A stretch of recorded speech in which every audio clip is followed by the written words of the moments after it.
Have you ever asked, how long? Perhaps you've wondered the same question. How long? How long do we all have to endure all of this?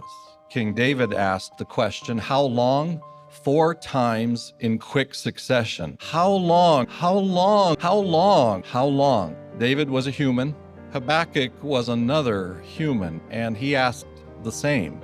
How long? How long? How long? Why? Do you think those were good questions? Naturally, he wanted to know how long would it be coming. Analyze those words. There was an appointed or fixed time for that coming on my calendar. I'm too sexy for my shirt. Keep in expectation of it. Wait eagerly for it. It will not be late. I didn't need to see that.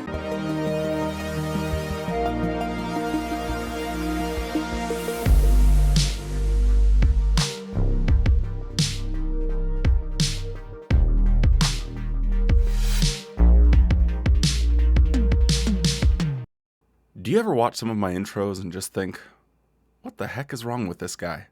Hello, welcome back to the JW Thoughts channel. My name is Wally, and today we are looking at a morning worship talk.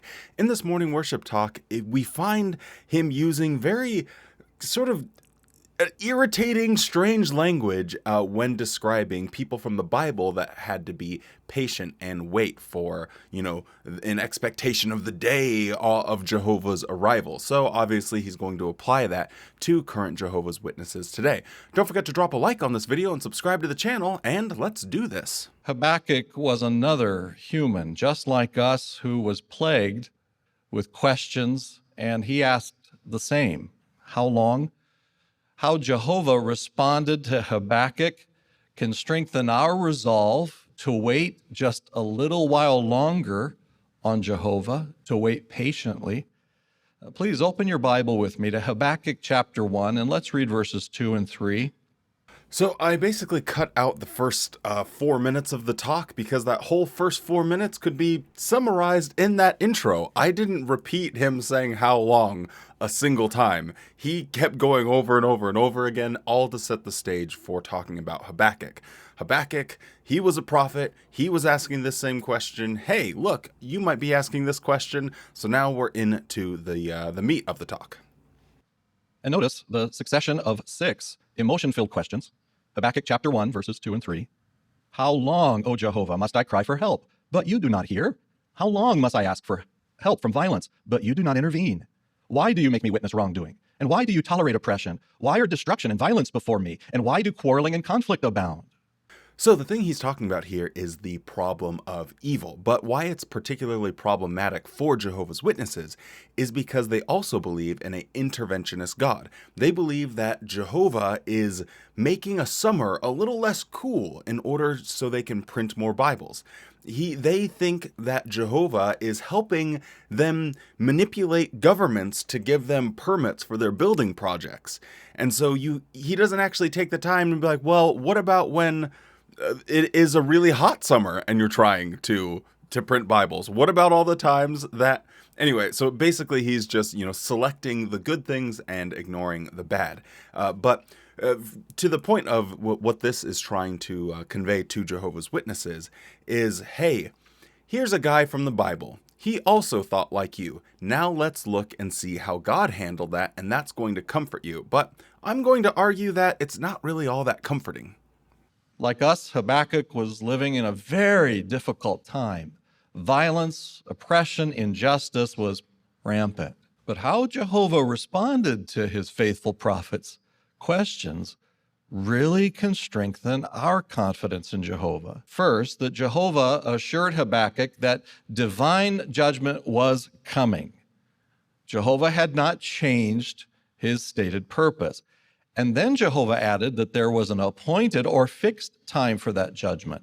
Imagine someone has 10 kids, and starting with the first and all the way down to the 10th, they always promise that on your 16th birthday, I'm going to buy you a car. And then with each kid, they never do it. So, the first one goes, second, third, fourth, fifth. Do you think that by the 10th, and the parents like, hey, on your 16th birthday, I'm going to buy you a car. And this this kid has all of the experience of the other 9. They've all said, and they all are telling him, hey, don't keep your hopes up. He told us he was going to buy us a car, and it never happened. We left the house, we had to buy a car on our own. Do you think it's going to be comforting for that 16-year-old or that 15-year-old to be looking forward to their 16th birthday? Like, oh boy, I'm about to get my car this time. So this is how this plays out throughout history. Everyone's been waiting, saying, oh, it's going to happen, in our time or our generation. There's been all of these promises, and people get old, they die, and nothing ever happens. It never happens. So at what point do you say, are we holding on to a delusion? Or what is the value of holding on to this? Maybe we should focus on what we actually know and live this life to the very best of our ability and maximize our happiness and our impact to make the people around us that we care about, to make their lives better as well. Maybe that's what we should focus on, and not focus on what appears to be an empty promise. So I know if there is a Jehovah's Witness that's watching this, you might be saying, well, those people had false expectations. They were never actually promised. Nobody knows the day or the hour. Yes, that is very true. But how do people come up with a day or the hour? Why did they have the expectation? Well, you've answered correctly. It was because someone told them to. It was a man. What is Watchtower? Watchtower is a man-led organization, an organization that has made promises. It's going to come in this century. It's going to come within this generation. It's going to come by 1975. It's going to come by 1925. It's going to come by 1914. A man-made organization that continues to be wrong over and over and over again. You don't need to follow the man if you want to follow your God. He resolved to keep waiting confidently and patiently on Jehovah. Later in chapter 3 and verse 16, Habakkuk repeated his resolve when he said that he would quietly wait for Jehovah's day. And here's the real point of why they released this. Quietly wait. We don't want people making a big fuss. We don't want people, speculating and always talking about it. Quietly wait for the end.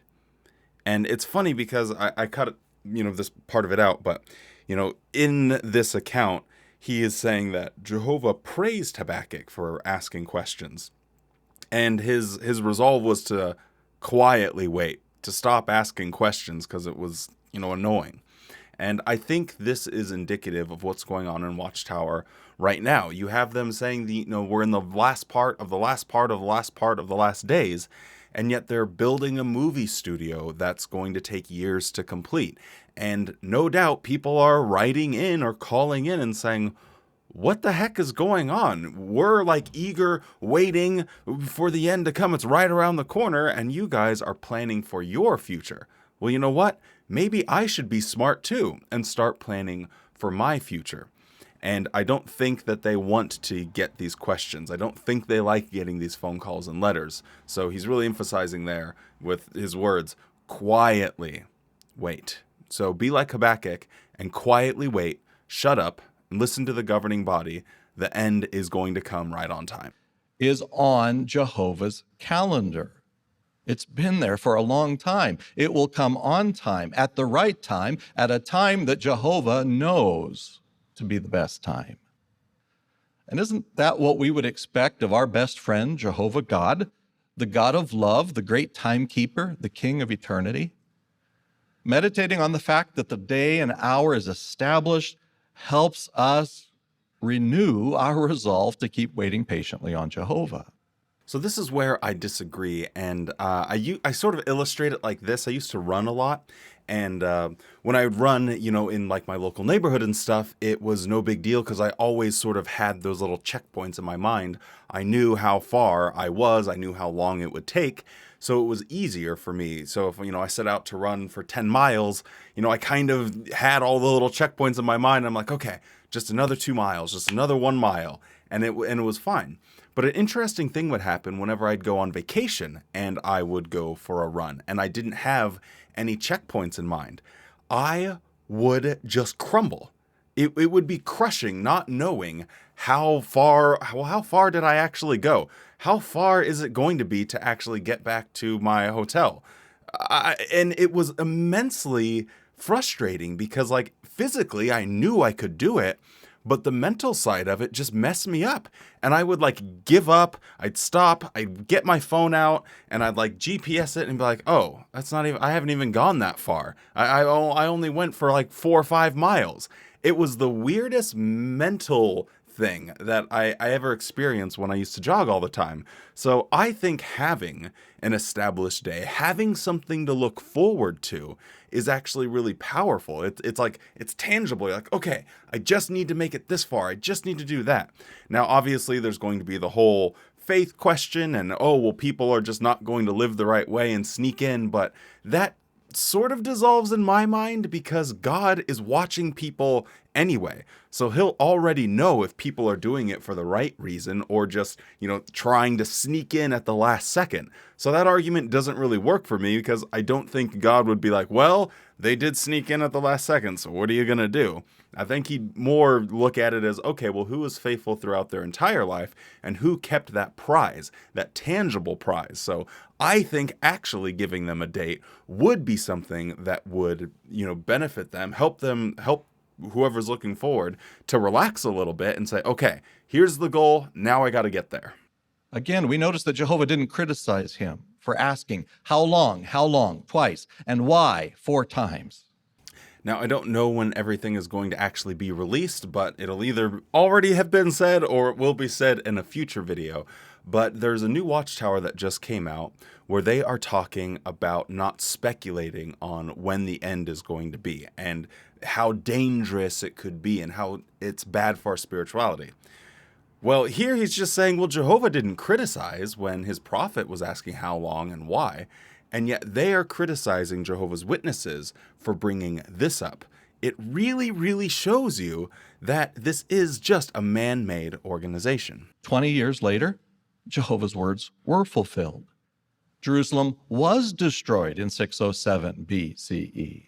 Of course, you and I can look back through the book of history and see the bigger picture, one that Habakkuk simply could not see fully in his time. And what do we see now about that day of judgment in 607 BCE? Well, like a piece in a very detailed but beautiful puzzle, the destruction of Jerusalem came right on time, at the perfect time, because that was a pivotal date in the fulfillment of other Bible prophecies that have to do with our day during the last days. If you ever have an opportunity, I do encourage you to ask a Jehovah's Witness to explain these detailed prophecies because it is the foundation of their belief system. And I can tell you, it makes absolutely 0 sense. There are logical fallacies, there are historical flaws, made-up dates, and just stitching together the most random collection of scriptures and saying it means this. It is one of the wildest sort of interpretations of the Bible and coming up with a specific date that you'll ever find in theology. In summary, we could conclude from our morning worship program today that Habakkuk's experience teaches us valuable lessons. 1, Jehovah is not indifferent to the suffering and the emotional distress of his servants. So are you in some emotional distress or assisting someone else who is? Don't be afraid to keep pouring out your heart to Jehovah, helping others to do so, even repeatedly if needed. Like Habakkuk, wait patiently for the answers, the reassurance that Jehovah will provide. Remember this too about the salvation that Jehovah has foretold. His salvation for his people is not a temporary solution. It's not a bandage on a wound. His solution will completely resolve any and all trials we may be experiencing. Once they're gone for good. So how reassuring it is, isn't it, to know that today we are one day closer to the fixed day that's on Jehovah's calendar. Jehovah's judgments by means of his kingdom will not be late. A life on hold is no life at all. If everything is this hope that you have for something that might happen in the future, you are going to live a very unsatisfying life. You are going to grow old and be full of all of this regret. And that's because hope doesn't work. Hard work works. It's one of Wally's little platitudes, but it's so true.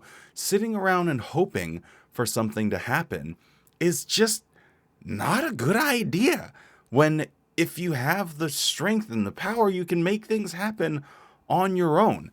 So if you're a Jehovah's Witness watching this, please, self-actualization, get it, you need it, plant your feet, set some goals, you can attain them. I'm here to support you. I got your back.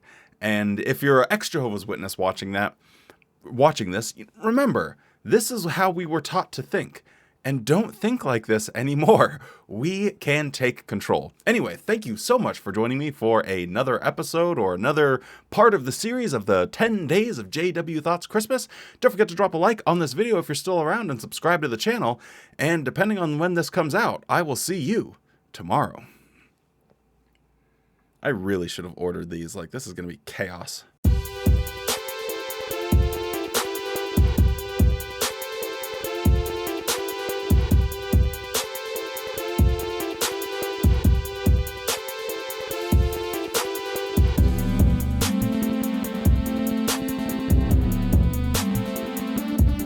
It's not even real snow. Look, it's dusting. It's pitiful.